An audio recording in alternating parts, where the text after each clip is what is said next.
আসসালামু আলাইকুম। ঈদে বাড়িতে গিয়েছেন এরকম অনেকের কাছেই, আমার পরিচিত অনেক মানুষজনের কাছেও শুনলাম যে মোটর সাইকেলে পর্যন্ত তেল পাওয়া যাচ্ছে না। বিভিন্ন পাম্পগুলো বন্ধ। আমার নিজেরও আমার আমার ফ্যামিলির কাছে শুনলাম যে এরা ঈদে গাড়ি নিয়ে ঘুরতেও যেতে পারেনি। বিভিন্ন পাম্পে পাম্পে নাকি আপনার দড়ি দিয়ে তারপরে আপনার পাম্প বন্ধ করে রাখা হয়েছে বিভিন্ন জায়গায়। দু এক দিনের ভিতরে হয়তো পরিস্থিতি আরও ভয়ানক হতে পারে, হয়তো একেবারে তেল পাওয়াই যাবে না এরকম পরিস্থিতিও হওয়ার আশঙ্কা তৈরি হয়েছে। তো আমি জানি না আপনারা যারা ঈদে বাড়িতে গিয়েছেন তারা বলতে পারবেন আপনার এলাকার খবর। আমি যতটুকু শুনেছি যে তেলের প্রচণ্ড সংকট আছে এবং তেল পাম্পগুলো বেশিরভাগ বন্ধ, সেখানে কোনো তেল পাওয়া যাচ্ছে না একেবারেই। এখন ধরেন এই ভিডিওতে কথাগুলো বলছি, বিএনপি ক্ষমতায় এসছে মাত্র ধরেন 1.5 মাস হলো, তো এদেরকে মানে দায় দেওয়ার জন্য বা এদেরকে দোষ দেওয়ার জন্য, এদের কারণে এরকম হচ্ছে এরকম কিছু বলার জন্য না, বরং বিএনপি এটা নিজেদের ঘাড়ে তারপরে নিয়ে তারা বোঝানোর চেষ্টা করছে যে তারা সব দায়িত্ব বিশাল আকারে পালন করছে। এখন দেখেন, আপনি এই যে যোগাযোগ মন্ত্রী রবিউল ইসলাম, রবিউল ভাইরে আমি ভীষণ পছন্দ করি। কোন দিন থেকে জানেন? ওনার একটা টক শোতে আমার মনে আছে উনি সময় ইসলামের মুখের উপরে এইভাবে এই মাইক্রোফোন খুলে তারপরে উনি টক শো থেকে উঠে গিয়েছিলেন, সম্ভবত এই চ্যানেলের ওই প্রোগ্রামটাতেই বোধহয়। তো আমি ভুল হইতে পারি। যাক, ওই দিন থেকে ওনার আমি প্রচণ্ড ওনার ফ্যান আমি। কিন্তু এই ব্যক্তি মন্ত্রী হইলেন, হওয়ার পরে উনি এসেই চাঁদাবাজি নিয়ে বিশাল এক বয়ান দিলেন। চাঁদাবাজি সমঝোতার মাধ্যমে নিলে এটাকে সমঝোতা বলা হয়। ভাই, পৃথিবীর কোন চাঁদাটার সমঝোতার মাধ্যমে কে কারে 2 টাকা বেশি দিতে চায়? ভিক্ষা ছাড়া পৃথিবীতে কেউই কারোরে 2 টাকা বেশি দিতে চায় না, এটা সম্ভব না।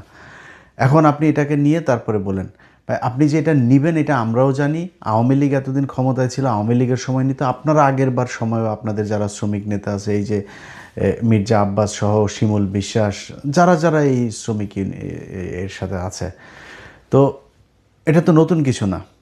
কিন্তু আপনার এটারে বলতে হবে কেন যে না ভাই এটা চাঁদা না, চাঁদা এটা নিলে এরকম হইলে চাঁদা, এরকম হইলে চাঁদা না, এটা বলে নিজের ঘাড়ে নিয়ে আসলেন। যোগাযোগ মন্ত্রী হয়েছেন আপনি 1.5 মাস হইল। আপনি মানুষের কাছে সময় চাইতে পারতেন যে ভাই আমরা ক্ষমতায় এসছি মাত্র, আমাদেরকে একটু সময় দেন, একটা ঈদ অন্তত সময় দেন, পরের ঈদে আপনাদের এই ভোগান্তিগুলো যা যা হয়েছে এগুলো আমরা ঠিক করে নিব। কিংবা ধরেন একটা বাস মালিক বা বাসের ড্রাইভার, কন্ট্রাক্টর, তারা বাসের ভাড়া বেশি নিচ্ছে। আচ্ছা, এটা কি এইবার প্রথম? এটা এর আগে নেয় নাই? বাংলাদেশে কবে কোন দিন ঈদের মধ্যে ভাড়া কম নিয়েছে আমারে বলেন? কোনো দিনই কি ভাড়া এই বেশি ছাড়া কখনো কম ছিল বা সমান সমান ছিল? কখনোই ছিল না। আমার সেই ছোটোবেলা থেকে এই পর্যন্ত আমি কোনো দিন শুনি নাই যে ভাই 3 কোটি মানুষের কাছাকাছি এখন ঢাকা শহরে থাকে, তাদের এমনিতে নর্মালি বিভিন্ন সময়গুলোতে মানুষ যখন ঢাকার বাইরে যায় তখনই বাস ভর্তি থাকে। তো 3 কোটি মানুষের মধ্যে যদি 2 কোটি 1.5 কোটি মানুষও যদি যায় একসাথে ঢাকার বাইরে, এই 4-5 দিন একটা মানে এই সময়ের মধ্যে তারা গেলে এমনিতেই এই গণপরিবহনের সংকট হবে, ভাড়া বেড়ে যাবে, মানে যোগান কম হলে চাহিদা বাড়বে, খুবই স্বাভাবিক, এটা কোনো ব্যাপার না। মানুষ এটাতে যায়, এটাতে অভ্যস্ত মানুষ। খুব অতিরিক্ত হয়ে গেলে সেটা হয়তো অনেকের খারাপ লাগে। কিন্তু আপনি কি বললেন? কোথাও কোনো ভাড়া বেশি নিচ্ছে না, কোথাও কোথাও নাকি আরও টাকা দেওয়া দিচ্ছে, শাড়ি লুঙ্গি গামছা জাঙ্গিয়া টাঙ্গিয়া কিনে দিচ্ছে, এরকমও ফেসবুকে ট্রল হচ্ছে। কেন ভাই, আপনার দরকার কি ছিল যে আপনার ঘাড়ে নিয়ে তারপরে এই মালিক পক্ষের এই বাসের কন্ট্রাক্টর ড্রাইভার তাদের এই দায়টাও আপনি আপনার ঘাড়ে নেওয়ার দরকার কি? আপনি ভাই পারবেন না সেটাও আমরা জানি, আপনি হয়তো করবেনও না সেটাও জানি, বাট আপনি অন্তত বলতে তো পারতেন যে কঠোর ব্যবস্থা নেওয়া হবে যদি কেউ, এটাই তো বলে আসছে। চেষ্টা করেন, যদি আসলেই আন্তরিকতা থাকে তাহলে চেষ্টা করতেন, হইলে হয়তো, না হইলে নাই, মানুষ এমনি যাইতো। এইটাও মানুষের কাছে, বাংলাদেশে মানুষের কাছে একটা ঈদের আনন্দের মতোই যে এটা সবাই গাদাগাদি করে তারপরে যাবে, এই কষ্ট এই পরিশ্রম সব মানে প্রিয় মানুষদেরকে দেখার পরে তাদের সব এই ক্লান্তি তারা ভুলে যায়। এটা বাংলাদেশে খুব স্বাভাবিক একটা ঘটনা। এইটারও আপনারা ঘাড়ে নিয়ে আসলেন। এখন পরিস্থিতিটা যা দাঁড়িয়েছে, মানে আওয়ামী লীগ যা যা করতো আপনারা ওইটাই ওইভাবেই করবেন। কোনো পরিবর্তনের কোনো চিন্তাভাবনা আছে বলে এই সরকারের কাছে আমার অন্তত মনে হয়নি। দেখেন, আপনাদের আজকে যে তেলের সংকট, আপনাদের এই যে $2 বিলিয়ন অলরেডি আপনারা লোন চেয়েছেন, তারপরে সামনে আরও সংকট হবে। এই তেলের দামের কারণে আপনার শুধু তেল না তো, আপনি যেই জ্বালানিগুলো আমাদের বাইরে থেকে আনতে হয়, প্রতিটা জ্বালানির দামই বাড়বে। তো এই যে জ্বালানিগুলো আপনি দামটা বাড়বে, এটাতে প্রতিটা জিনিসের দাম বাড়বে, ইনফ্লেশন হবে, আপনার নতুন করে টাকা ছাপাইতে হবে, বা কি বলে এটা, রিজার্ভ ঘাটতি হবে, সবই হবে। কিন্তু আপনার উচিত ছিল কি? আপনার উচিত ছিল এই সরকারে আসার পরপরই, প্রতিটা মিডিয়া তো আপনাদের নিয়ন্ত্রণে আছে, এটা আমরা 12 তারিখে নির্বাচনেই দেখেছি যে আপনাদের চুরি করার সাথে কিভাবে মিডিয়াগুলো আপনাদের তাল মিলিয়েছে। তো এটা নিয়ে খুব বেশি ক্ষোভ নাই, কারণ জামাত ইসলামেরই ক্ষোভ নেই, আমাদের ক্ষোভ থেকে কী হবে? তারা নিজেরাই চায় আপনাদেরকে সুযোগ দিতে, আপনারা দেশ চালান। আওয়ামী লীগ ইন্ডিয়ার ব্যাপারে সাবধান থেকে চালান। জামাতের কোনো সমস্যা নেই, আমাদেরও কোনো সমস্যা নেই, একদম কোনো সমস্যা নেই, বিশ্বাস করেন। তো আসার পরপর মিডিয়াগুলোকে দিয়ে আপনাদের উচিত ছিল, এই যে গেল 15 বছরে সেই যে ইনডেমনিটি করে, তারপরে ওই যে পাওয়ার প্ল্যান্টগুলো তৈরি করে এই বিদ্যুৎ খাতের যে লুটপাট, এই সাবসিডির নামে তাদের যেই লুটপাটগুলো আওয়ামী লীগের লোকজন করেছে, কত টাকা করেছে, $কত বিলিয়ন আপনার পাচার হয়েছে, $কত বিলিয়ন এইখানে তাদেরকে ঘাটতি দেওয়া হয়েছে, এই কি বলে সাবসিডি দেওয়া হয়েছে। এই লুটপাটের এইটা কি আমাদের কত টাকা এখন এই মুহূর্তে বৈদেশিক ঋণ আছে, কত টাকা অভ্যন্তরীণ ঋণ আছে, কত টাকা প্রতি বছরে শেখ হাসিনা ছাপাইতো, ইনফ্লেশন কী ছিল আমাদের, এই আপনার কাদেরকে কত টাকা প্রতি মাসে আমাদের দেওয়া লাগে, ঋণ দেওয়া লাগে, তো মানে সুদ দেওয়া লাগে, এই জিনিসগুলো সব মানুষকে জানানো দরকার ছিল। এখন আপনারা সেগুলো না জানায় আপনারা শুরু করেছেন কোত্থেকে? মনে হয়েছে যে একটা সাধারণ একটা সরকার ছিল, সেই সরকার থেকে আপনারা নির্বাচনের মাধ্যমে আপনারা একটা রাষ্ট্র গঠন করেছেন, কোনো অভিযোগ নাই দেশে কারোর। আরে ভাই, আপনি যত কিছুই বুঝান, এখন এই মুহূর্তে একটা মানুষকে, বাংলাদেশের মানুষকে মনে করেন 15 বছর পরে কেউ যদি দেশে যায় থাকে, বা 10 বছর পরে দেশে যায় থাকে, তারা যদি আপনি ঢাকা থেকে বাসে করে, একটা গাড়িতে করে যদি ছেড়ে দেন, সে যদি বরিশালে যায়, সে দেখবে খালি উন্নয়ন আর উন্নয়ন। 15 বছর কম সময় না তো। এই যে 15 বছর একটা সরকার ক্ষমতায় থাকলো, শুধু মানুষকে যদি আপনি এইটা দেখান যে আমার ওরে বাবা এই রাস্তা হয়েছে, বাংলাদেশেও ছিল না কিছু, এই রাস্তা হয়েছে, ওই রাস্তা হয়েছে, হ্যাঁ হয়েছে তো। 15 বছরে একটা দেশ সিঙ্গাপুর হয়, 15 দেশে একটা দেশ মালয়েশিয়া হয়, 15 দেশে একটা দেশ জর্জিয়া হয়। ওইসব দেশে যায়া দেখেন, এটা কিন্তু মানে শয়ে শয়ে বছর, আমেরিকার মতো দেশ এরকম হইতে কিন্তু তারা খুব বিশাল সময় নেয় নাই। অতএব 15 বছরে যদি নাকি এই দেশের মানুষ যে পরিমাণে কর্মঠ, যে পরিমাণে মানুষ বউ বাচ্চা বাবা মা দেশ বাড়ি ঘর সব থুয়া বিদেশে গিয়ে পড়ে থাকে, এই যে মানুষের যে স্যাক্রিফাইস, তারা যে পরিমাণে এই ঈদের মধ্যেই কয়েক বিলিয়ন ডলার গেল আপনার কি বলে রেমিটেন্স। এই দেশ কেন গরিব থাকবে? এই দেশের প্রতি ইঞ্চি মাটিতে আপনার উর্বর, এরা সব ধান গম 12 মাস আপনার ফসল উৎপাদন হয়, তারা কেন না খেয়ে থাকবে? তাদের কেন সমস্যা হবে? কোনো সমস্যা হওয়ার কথা না। সমস্যা যা হয় সেটা আপনাদের মতো রাজনীতিবিদরা যারা দেশ চালান তাদের কারণে হয়। এখন এই জিনিসগুলো তো জানানো দরকার ছিল যে 15 বছর ধরে যে তারা দেশটা চালাইলো, এই 15 বছরে তারা বাপের টাকা দিয়া রাস্তা করছে। ধরেন ঢাকা মাওয়া রাস্তাটার কথাই যদি বলি, ওদিকে ওই যে হাট কুমরোল না কি একটা আছে সিরাজগঞ্জের ওইদিকে, তারপরে যে ঢাকা চিটাগাং আপনার 4 লেনের বিভিন্ন জায়গায় যে রাস্তাঘাটগুলো হলো, পদ্মা সেতু হয়েছে, ওর বাপের টাকা দিয়ে করে নাই তো। আপনার জানানো উচিত ছিল মানুষকে যে 1 কিলোমিটার রাস্তা তৈরি করতে তারা কত টাকা লুটপাট করেছে, 15 বছরে কত লাখ কোটি টাকা তারপরে তারা বিদেশ থেকে লোন করেছে, সেই লোন এখন আপনারা শোধ করতে কত টাকা লোন রেখে গিয়েছে। এই জিনিসগুলি সব জানার দরকার ছিল। না জানায়া আপনি এমন একটা ভাব ধরেছেন আপনি 15 দিনের মধ্যেই দেশে সব সমস্যার সমাধান, আর কোনো জায়গায় কোনো সমস্যা হচ্ছেও না, হবেও না, সব দিয়ে দিবেন জনগণের। এখন জনগণের আপনি ঘোষণাটা মানে সান্ত্বনাটা কী দিবেন? জনগণরা আপনি বুঝাইলেন ঈদের আগে তেলের কোনো সমস্যা নাই, এখনও নিউজ হয় প্রতিদিন কয়েক জাহাজ করে তারপরে তেল সব আসতেছে বাংলাদেশ। সারা দুনিয়ার যদি সব জায়গায় সংকট হয় তাও দেশে কোনো সংকট হবে না। মন্ত্রীরা এগুলো বলছে, আপনি এটা বলার দরকার কি? আমরা দেখতেছি না যে যুদ্ধ হচ্ছে? তা আমরা, আপনি আপনি নিজের সামনে তো আছে, আরে শেখ হাসিনা ইউক্রেন আর রাশিয়ার যুদ্ধ, ওই কথা বলতে গেলে মুখস্থ একটা বক্তব্য শিখেছিল। ইউক্রেন রাশিয়া মুক্ত এই যুদ্ধ, তারপরে এই যে কোভিড মহামারী, এই এই 3-4টা কথা প্রতি বক্তব্যে বলতো, যেখানেই সমস্যা সেখানে ওইটারে দিত। আপনার তো জেনুইন হাসিনার মতো 4-5 বছর ধরে না, তো আপনার মাত্র এখনও যুদ্ধ চলছে, ওইটাকে আপনি বলতে পারতেন যে এখানে যুদ্ধ হচ্ছে ভাই, আমাদের এই সমস্যা, মানুষ বুঝতো তো। আপনারা তো বেশি দিন হয়নি ক্ষমতায় এসছেন, না কোনো সমস্যা নাই, তেল সবাই পেয়ে যাবে, সবাইকে তেল দেওয়া, পাম্পই বন্ধ হয়ে গিয়েছে অনেক জায়গায়। আপনি যে আমি যদি মিথ্যা কথা বলে থাকি, আপনারা যারা দেশে আছেন আপনারাই বলেন। আপনারা গ্রামে গিয়েছেন, আপনার মোটর সাইকেলে তেল নিতে পারেন কিনা বলেন। তো এগুলো হচ্ছে, কিন্তু সব দায় আপনি ঘাড়ে নিলেন।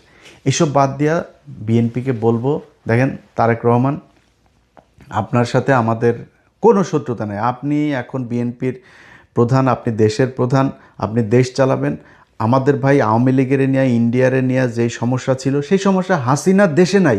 এটাই আমাদের জন্য বিশাল ব্যাপার, এইটাই অনেক কিছু। বাট আমরা দেশের একদম পুরো দেশটাকে একটা সিঙ্গাপুরই চেয়েছিলাম, যেই কারণে মানে পুরো আওয়ামী লীগ এবং ইন্ডিয়া থেকে আমরা একটা স্বাধীন সার্বভৌম দেশ চেয়েছিলাম, যে কারণে একদম জিরো টলারেন্স হয়ে তারপরে অনেক কথাবার্তা বলেছে, অনেক কিছু করতে চেয়েছে, হয় নাই, পারে নাই। সব চোরের বাচ্চারা সব এই জায়গায় এসে, এই যে ডক্টর ইউনূস, সে যে দেশটা চালায় গেল, এই শুয়োরের বাচ্চা পুরা নষ্টের মূল হচ্ছে এই শুয়োরের বাচ্চা, ওর যেই উপদেষ্টাগুলো ছিল এরা, এই আসিফ নজরুল, ইউনূস, তারপরে হইল গিয়া ধরেন আজকে আপনারা যে ঈদটা করছেন না, আসিফ নজরুল শুয়োরের বাচ্চা এখন কয় ও রাসূল সাল্লাল্লাহু আলাইহি সাল্লামরে নিয়ে ওনাকে জীবনী লাগবে। তুই কুত্তার বাচ্চা কি?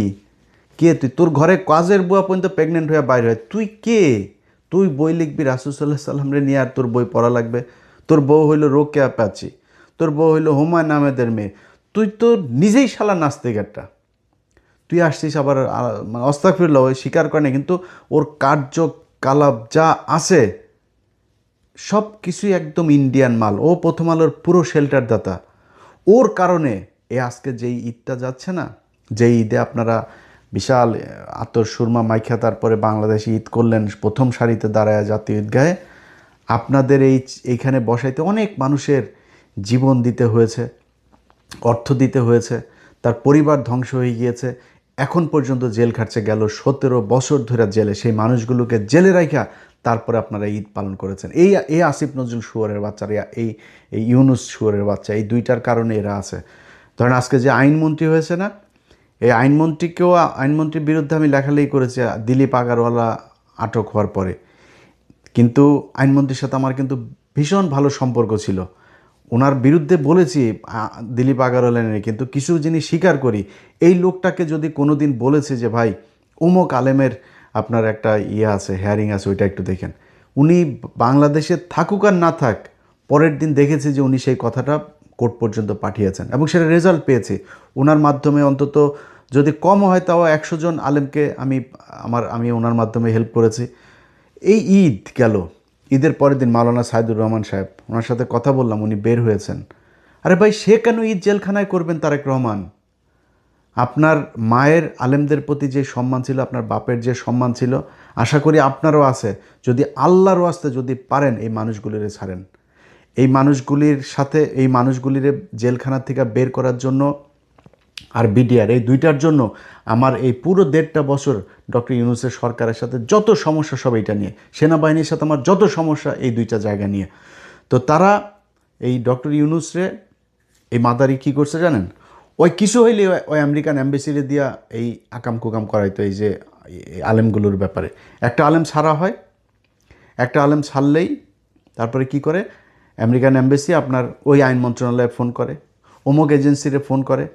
এই যে আইজি প্রিজনরে, মানে আমি তো সেনাবাহিনীর বিরুদ্ধে কথা বলেছি, অনেক প্রশাসনের অনেকের বিরুদ্ধে কথা বলছি, কিন্তু ভাই সত্যি কথা বলি, সেনাবাহিনীর একজন ডিজিএফআর একজন অফিসারের যদি বলছে যে ভাই আপনাদের এই ডিজিএফআর ক্লিয়ারেন্স পাওয়া যাচ্ছে না বলে ওনাকে আপনার জামিননামা যাওয়ার পরেও, আদেশ যাওয়ার পরেও জেলখানা থেকে ছাড়ছে না, কারা কর্তৃপক্ষের কাউরে যদি বলছে যে ভাই এটা ছাড়া যাচ্ছে, ভাই 10 মিনিটের মধ্যে ছাড়তেছি, একজনকেও আমি দেখিনি। এই যে শফিউর রহমান ফারাবি, এর জন্য ভাই কত মানে ঘন্টা যে আমার ব্যয় করা লেগেছে, এরে ফোন করা, ওরে ফোন করা, ওরে করা, ছেড়েছে। কিন্তু সমস্যা কোন জায়গায় জানেন?